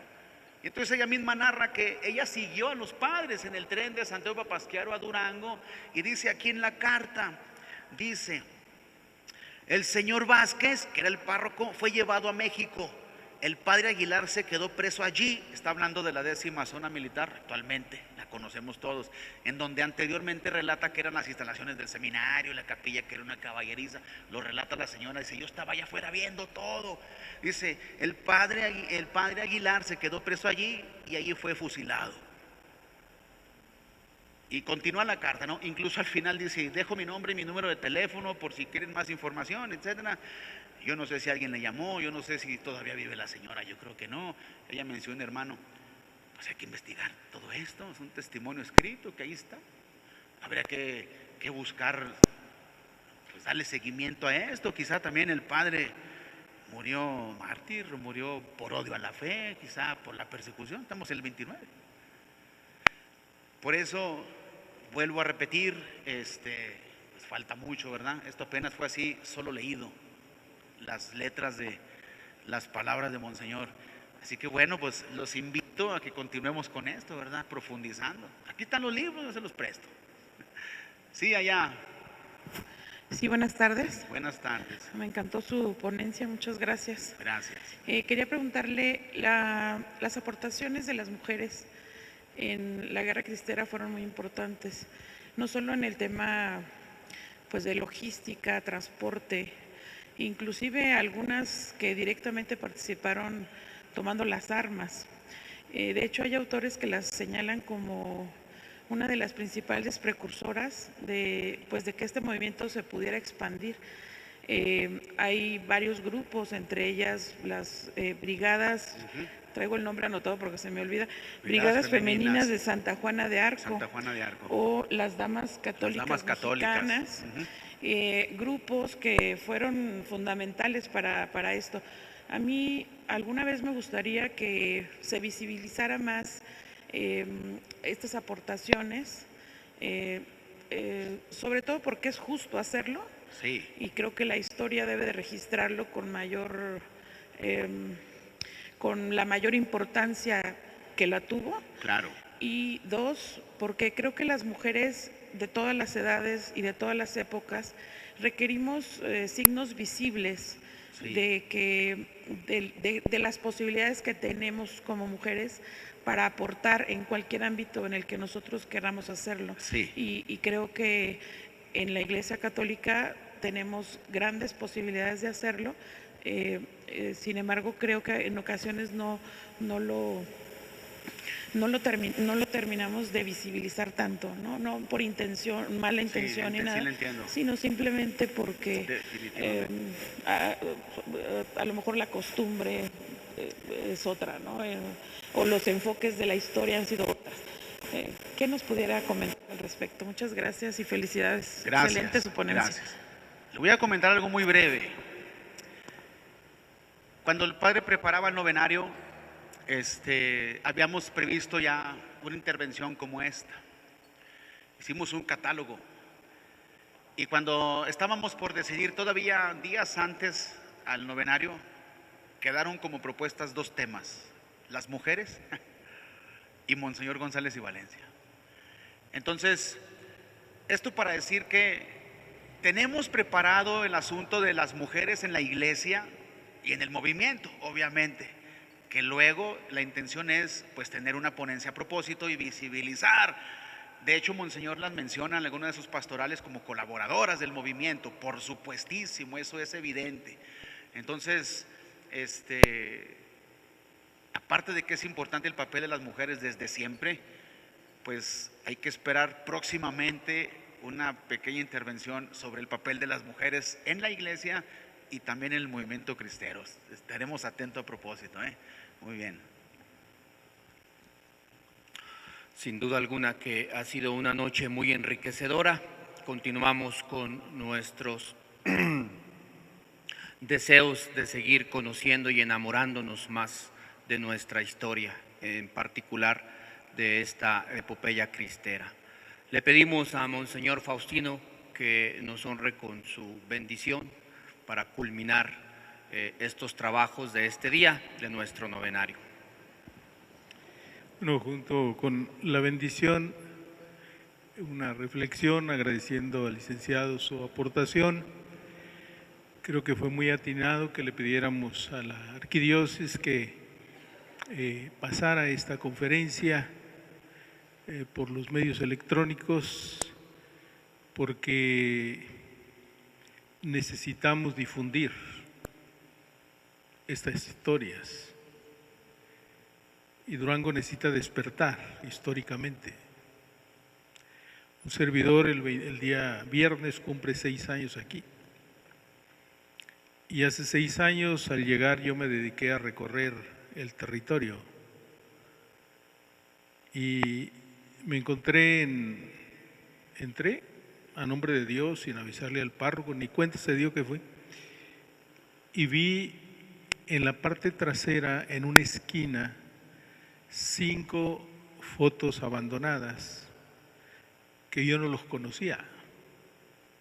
Yo no conocía a los mártires de Durango, conocía a los 25 mártires mexicanos que fueron canonizados el año 2000 y donde tuve la oportunidad de estar en el Vaticano. Y al ver estas fotos, yo pregunté, ¿y quiénes son? Pues son unos santos, me dijeron, son unos santos. Pero la foto ahí en el pie de página dice beato, o sea que no los han actualizado en Durango. Los dejaron de beatos, creo que del 1994 por allá. Sí fue todo un reto el mirar santos empolvados e historia no aprendida, porque la historia se repite, ya nos lo decía el expositor. Para mí es de sumo interés el tema histórico y siempre ha sido este tema de la persecución religiosa un tema que llama la atención.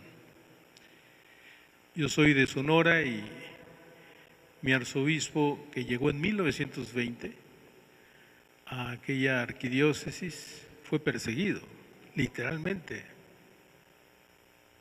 Anduvo a salto de mata.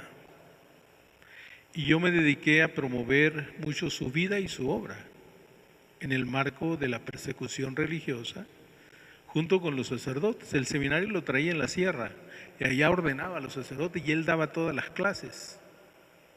Era un gran doctor como Monseñor José María. Y todo eso mueve, lamentablemente, nosotros mismos dentro de la iglesia no resaltamos esta historia. Por eso para mí fue un reto ver a aquellos santos empolvados. Y comenzamos a tratar de infundir aquí primero a los niños, si los adultos no sabían, porque yo empecé a preguntar en las celebraciones en las parroquias, no, sabían de Mateo Correa aquí en Durango, por un aceite. Hace poco me regalaron una foto antigua de unas flores hermosas que crecieron junto a su tumba. Y anécdotas, un anecdotario aislado de esta historia que tiene tanto que aprender. Y a partir de mirar este anacronismo en los cuadros puestos en las iglesias, que no todos los tenían, Este era el de nombre de Dios, que yo me acuerde.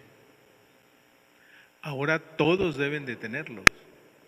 Aquí estaban, pero los acaba de quitar porque los va a poner acá. Todos deben de tenerlo, ¿por qué? Porque son nuestros santos, somos privilegiados de tener santos. Yo he estado en 3 diócesis anteriores y no brillan santos como aquí. Hay mártires, pero no canonizados.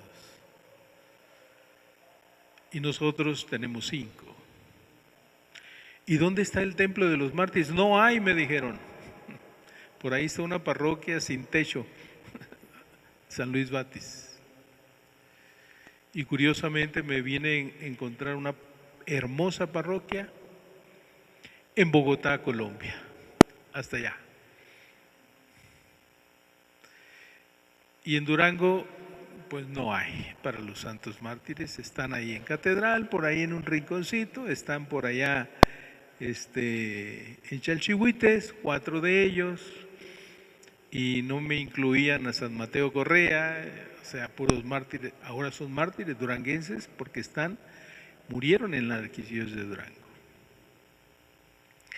Pues es interesante toda esta etapa de los años 20,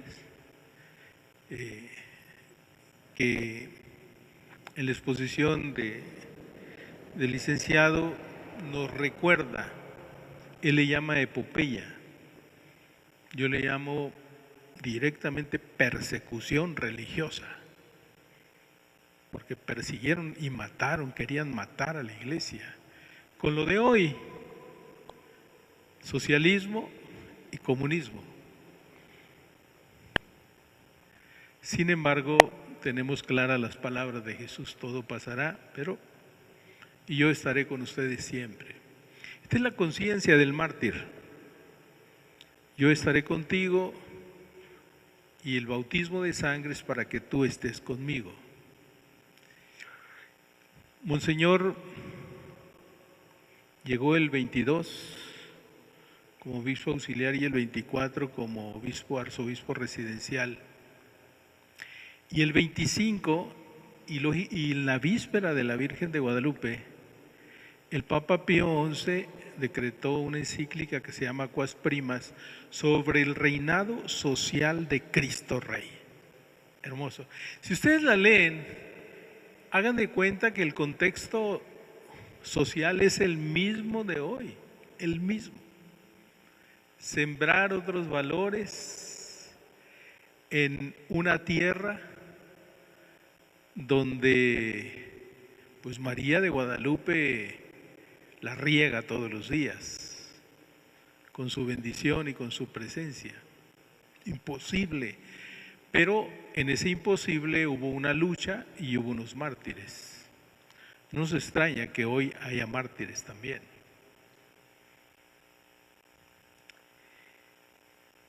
Bueno, yo agradezco a Dios de estar en Durango, estar en Durango porque pues ya tiene 406 años la arquidiócesis. Yo estuve en una donde celebré los 50 años como diócesis, la primera. Después estuve en otra donde me tocó organizar los 150 años. 150 años, dije yo, pues, ¿cuántos? Y que llego a y me tocan los 400. Eso cuenta. La persecución religiosa se detona en Chalchihuites. Ahí, porque la ley Calle se promulga a finales del mes de julio. Y a los 15 días matan a nuestros 4 primeros santos mártires. A los 15 días. O sea, ahí detonó todo este martirio de la iglesia. Por eso, ahora en la asamblea hemos acordado con un historiador de ahí del episcopado que se haga un coloquio histórico en Chalchihuites, allá, donde todo empezó, como parte de las celebraciones del episcopado mexicano en el centenario de los primeros mártires, porque fueron cayendo, ¿verdad?, en diversos años los mártires. El 26 aquí 4, el 27 San Mateo Correa y ahí así después Joselito y todos ellos. Por eso para nosotros es una gracia que este coloquio se haga aquí en Durango y seguiremos promoviendo muchos coloquios. Pero hay que leer nosotros también, no esperemos todo de las conferencias.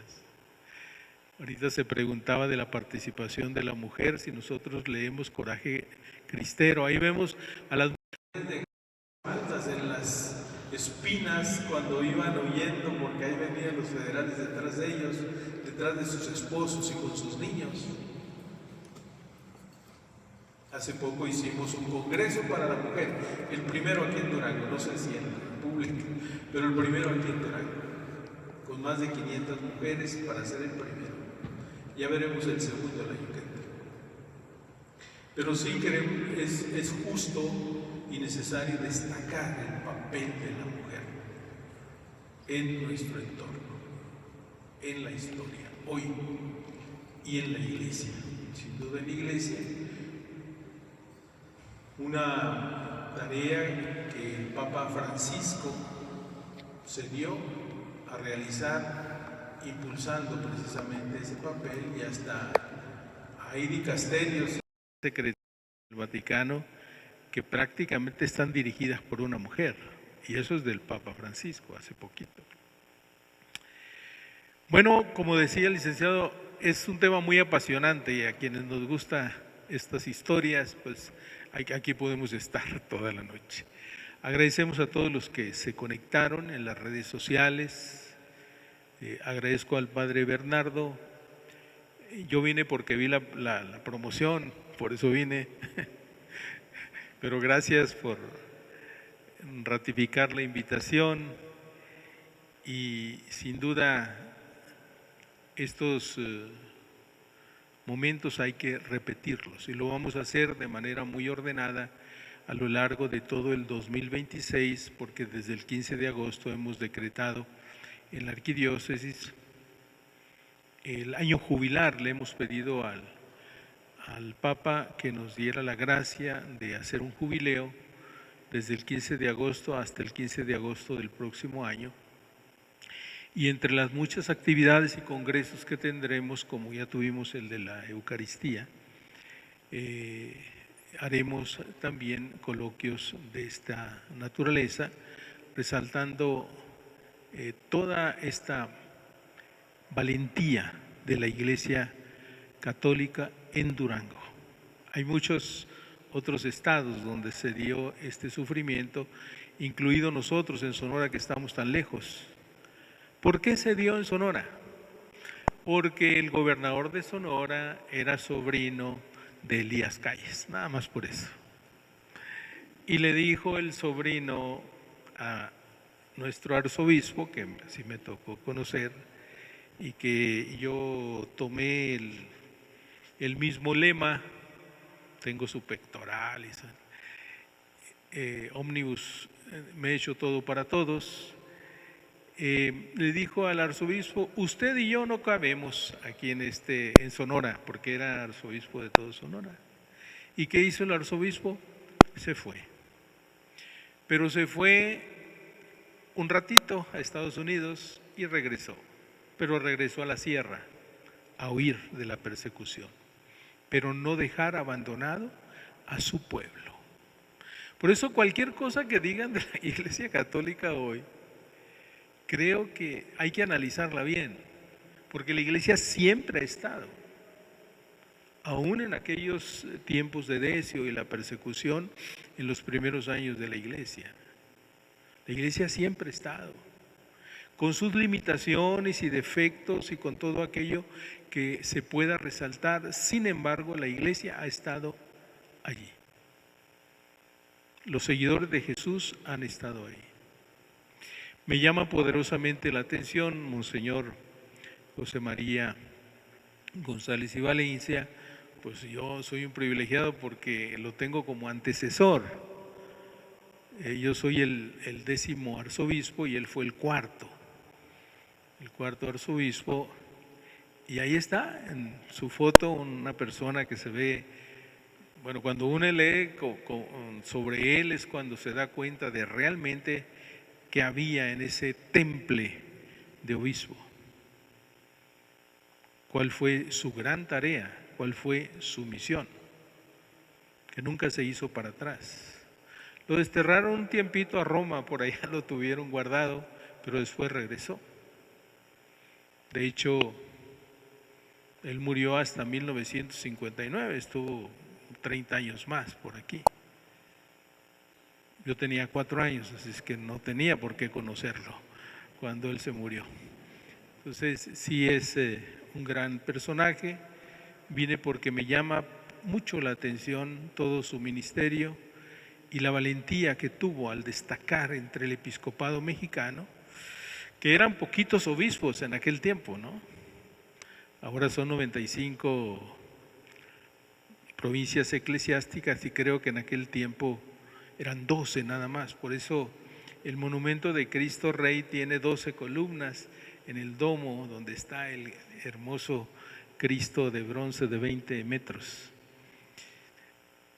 La iglesia siempre ha estado ahí y cuando vayan al cubilete ahí está sintetizada toda la historia persecutoria de nuestra iglesia, y ahí está también Durango, que resistió, porque hay que resistir ante la agresión, que al final de cuentas es el maligno